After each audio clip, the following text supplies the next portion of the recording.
people tend to blindly believe in the IPCC's conclusions, despite the fact that from the very beginning the IPCC has been a political rather than a scientific undertaking.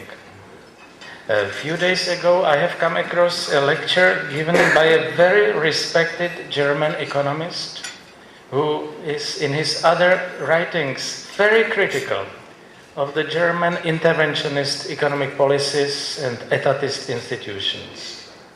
Nevertheless, his acceptance of the conventional IPCC wisdom, perhaps unwisdom, is striking.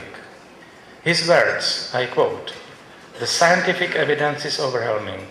The facts are undeniable. The temperature is extremely sensitive to even small variations in greenhouse gas concentration. If greenhouse gases were absent from the atmosphere, average temperature of the Earth's surface would be -6 degrees Celsius. With the greenhouse gases, the present average temperature is +15 degrees. Therefore, the impact of CO2 is enormous." It's a very sophisticated, leading German economic professor. And he was even surprised that in spite of all the measures taken, emissions have accelerated in recent years. This poses a puzzle for economic theory, he said. To make it less of a puzzle, let me make two brief comments.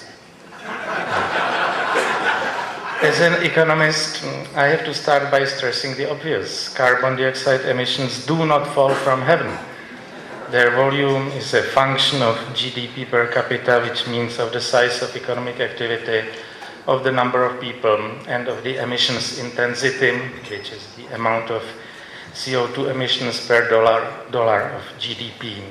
If we really want to decrease the emissions, we have to either stop the economic growth and thus block further rise in the standards of living, or to stop the population growth, or make miracles with the emissions intensity.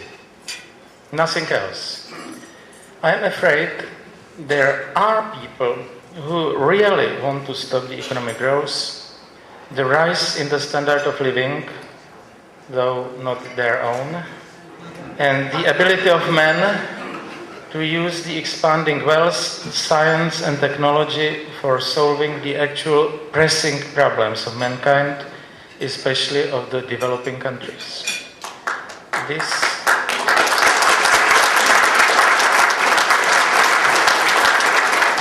The freedom to have children without regulation and control is one of the undisputable human rights, and we have to say very loudly that we do respect it and will do so in the future as well.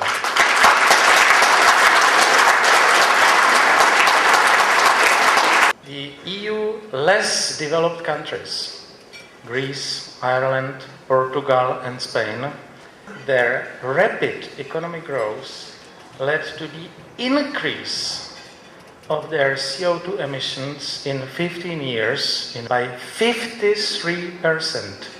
Second group, the European post-communist countries like the Czech Republic, which after the fall of communism, simply heavy industry disappearing practically overnight, their GDP drastically declined.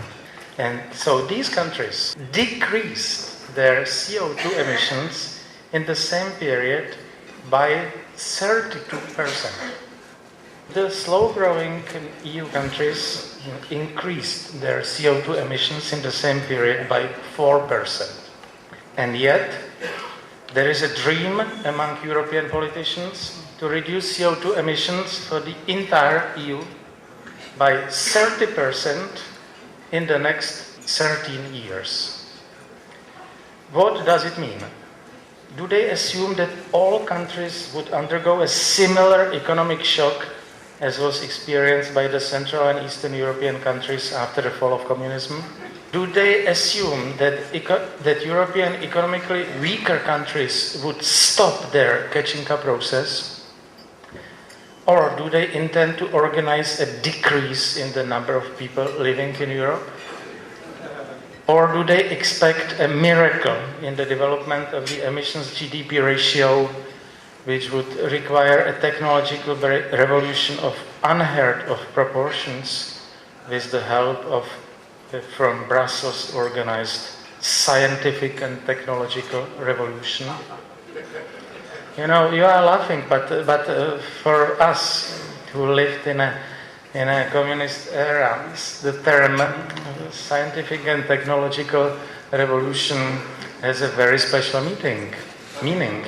It was the idea of Mr. Leonid Brezhnev at the beginning of the 1970s, when he and others discovered that the catching up process with the developed West is impossible, and instead of changing the regime, changing the system, he came with the idea of scientific and technological revolution. So for me, it has a very special substance, this term.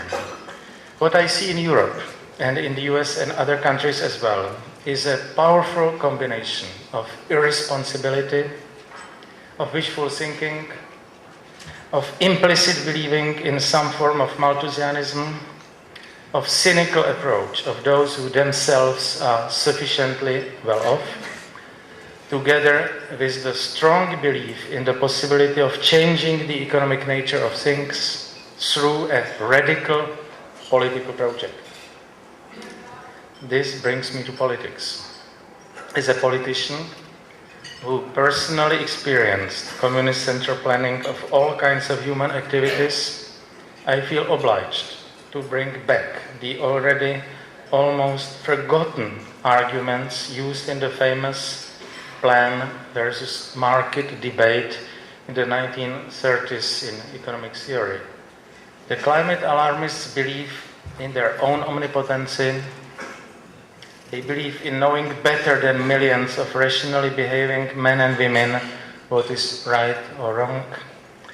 They believe in their own ability to assemble all relevant data into their Central Climate Change Regulatory Office, equipped with huge supercomputers.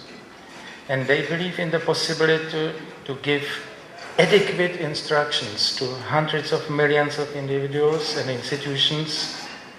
And they believe in the non-existence of an incentive problem and the resulting compliance or non-compliance of those who are supposed to follow these instructions.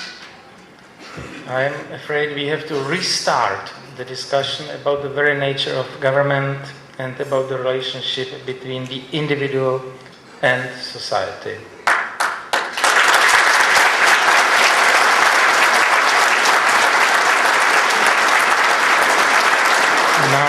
Now it concerns the whole mankind, not just the citizens of one particular country.